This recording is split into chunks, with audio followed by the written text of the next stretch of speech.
Alors, un volet très intéressant aujourd'hui avec notre experte québécoise canadienne. Pouvez-vous nous parler de la toxicité alimentaire? Qu'est-ce que ça veut dire? Comment ça fonctionne? Et nous donner des exemples, s'il vous plaît. Oui. C'est un mot qui fait peur quand même, toxicité. Hein? Oui. En fait, ce qu'on veut dire par toxicité, c'est plutôt comment le corps va digérer les aliments que l'on consomme et quelles peuvent être les répercussions sur les micro-organismes qui habitent notre intestin. Ce serait peut-être intéressant d'abord d'expliquer comment fonctionne le microbiote rapidement. En fait, j'aime bien imager le microbiote comme une forêt intérieure. La forêt, on peut l'imager. Si on regardait, on avait une vue aérienne, on verrait en fait, quand la vue aérienne, on voit les feuilles des arbres, on voit vraiment la verdure. C'est un peu le même concept dans notre intestin. Et l'arbre représente la cellule qui est une ouvrière. C'est la cellule qui va venir absorber les nutriments et nourrir ensuite le sol qui est la flore. Ça va? Et chacun des aliments a sa fonction très spécifique. Donc, soit l'aliment va être facilement absorbable par la cellule et bien nourrir la flore, ou soit l'aliment va demander un peu plus de travail à l'ouvrière pour l'absorption et il va venir nourrir aussi différentes flores. Et au niveau du sol, c'est tout un réseau du sol de la flore. C'est différentes espèces de parasites, champignons, micro-organismes, bactéries bénéfiques qui vivent dans la flore intestinale, donc dans le sol, et qui sont toutes nécessaires à notre équilibre mental et physique et au bon fonctionnement du système immunitaire. Alors évidemment, chaque aliment consommé va venir alimenter une famille de micro-organismes. C'est là où ça commence à être intéressant. Et cette activité de micro-organismes va avoir un impact sur ce qu'on appelle la perméabilité de l'intestin. C'est-à-dire qu'on va produire dans l'intestin de la toxicité, mais on va aussi évacuer un niveau de toxicité important par l'intestin. Et ce qu'on vit aujourd'hui, qui est très particulier, c'est que l'industrie a pris le contrôle des aliments que l'on consomme et on consomme dans nos aliments transformés plusieurs substances qui ne sont pas connues de notre flore intestinale. C'est-à-dire ce sont des substances qui sont irritantes, qui sont endommageables pour nos cellules et notre flore intestinale et qui, conséquemment, vont avoir des impacts sur la façon que la flore va pouvoir créer des neurotransmetteurs, les substances antivirales, antifongiques ou toutes les substances qui sont bénéfiques pour notre santé mentale. Pouvez-vous nous donner des exemples de certains de ces produits qu'on voit maintenant, aujourd'hui, qu'on ne voyait pas il y a 100 ans, 50 ans, qui sont réputés causer des problèmes? Oui, bien, les aliments qui sont les plus connus là, du grand public, disons, c'est les produits transformés qui contiennent du gluten, par exemple, cette protéine végétale qui peut être très difficile à digérer pour plusieurs personnes, donc causer des inconforts digestifs. Mais si on regarde conséquemment ce qui se passe au niveau neurologique, on va voir que certaines personnes vont avoir de la difficulté donc à bien digérer cette protéine végétale et il va suivre des réactions neurologiques à la digestion.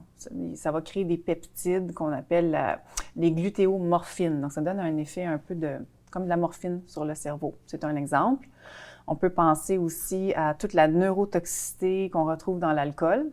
On n'a pas besoin de beaucoup d'études pour comprendre qu'on ingère l'alcool, mais il y a un effet direct sur le cerveau. Hein, la coordination, l'élocution, la mémoire peut être affectée par la consommation d'alcool. Le mécanisme est le même aussi pour certains aliments. Donc, il y a des aliments qui peuvent avoir des effets plus toxiques dans l'activité que d'autres. Le sucre, évidemment, va venir nourrir toute une communauté de microbes qui, conséquemment, peuvent produire des toxines et affecter notre forêt intérieure. Le sucre et l'alcool sont des grands fléaux au Québec, au Canada, dans plein de pays. Et on a vu des taux de diabète en hausse croissante, constante. On voit des plaies diabétiques. Les hôpitaux, plusieurs infectiologues me disent qu'ils n'arrivent plus à gérer le nombre de patients avec des plaies diabétiques et qu'ils n'ont jamais vu des taux de diabète aussi élevés au Québec en croissance fulgurante. Alors, comment on peut expliquer ça? Comment on fait pour expliquer aux parents aussi que les enfants, dans leur croissance, ça commence jeune, on doit apporter toutes sortes de changements si on ne veut pas se rendre à avoir plus de problèmes physiques, physiologiques, neurologiques. Oui. Bien, en fait, comment on peut expliquer aux parents de bien comprendre, c'est qu'à chaque fois qu'on fait un choix alimentaire, on vient nourrir une communauté de microbes. Hein? C'est comme on nourrit le jardin intérieur de notre enfant. Donc, ça peut sembler bénin, Mais en fait, c'est très important parce que si on nourrit notre enfant avec des aliments transformés à tous les jours, puis les gens, des fois, la conceptualisation d'un aliment transformé, c'est plus ou moins clair, là, mais par exemple, les collations qui sont déjà emballées, qu'on va offrir dans la boîte à lunch de notre enfant, c'est un aliment qui est transformé. Les céréales de petit déjeuner, c'est un aliment qui est transformé. Les pâtes alimentaires, le pain, les produits laitiers commerciaux. Donc, on va accumuler dans la journée plusieurs produits transformés et on est donc en train, sans le savoir, de manière consciente, d'alimenter des communautés de micro-organismes. Qui peuvent causer toutes sortes de problèmes. Physiques, de problèmes de santé physique et de problèmes de santé mentale. Pouvez-vous nous donner peut-être quelques exemples chez les enfants? Il faut les nommer. Bien, dans mon champ, là, en santé mentale, actuellement, on va lier beaucoup les produits transformés à la prévalence du trouble de déficit d'attention avec hyperactivité, par exemple, et certains autres troubles neurodéveloppementaux chez les jeunes enfants, des troubles d'apprentissage, entre autres, l'impulsivité, les problèmes de régulation émotionnelle. La liste est pas mal longue. L'anxiété, la dépression. Donc, on voit qu'il y a une levée des troubles mentaux, même chez les adolescents. J'ai travaillé en adopsychiatrie pendant 4-5 ans. Les adolescents sont de plus en plus médicamentés. Jeunes, les enfants aussi, ont des troubles de sommeil. Et tout ça est un impact d'une mauvaise nutrition aussi. Totalement. L'alimentation, c'est un facteur clé, tout comme on sait que le sommeil, c'est un facteur clé pour que le cerveau puisse se reposer, se détoxifier, bien travailler. On sait que l'activité physique est importante pour de bouger, pour pouvoir être en bonne santé, mais l'alimentation, c'est un facteur clé dans la santé. En fait, c'est le principal facteur sur lequel on devrait intervenir, toute profession confondue, à mon avis. Pouvez-vous nous donner un exemple, parce que j'ai eu l'honneur d'assister à une de vos conférences il y a quelques jours.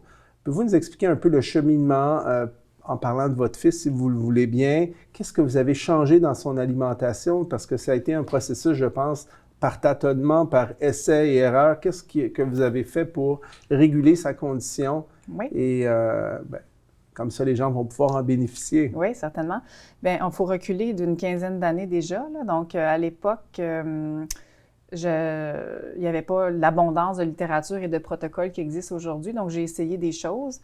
J'ai, entre autres, pris une formation. C'est une psychiatre française qui travaillait avec les jeunes enfants souffrant de TSA, qui avait publié une étude de cas sur le retrait du gluten et de la caséine, qui est une protéine du lait, chez les enfants souffrant de troubles sur le spectre de l'autisme. Donc, on a commencé là, mon conjoint et moi, en enlevant les produits qui contiennent du gluten. On avait gardé des grains, mais pas de gluten, qui est une protéine végétale pro-inflammatoire.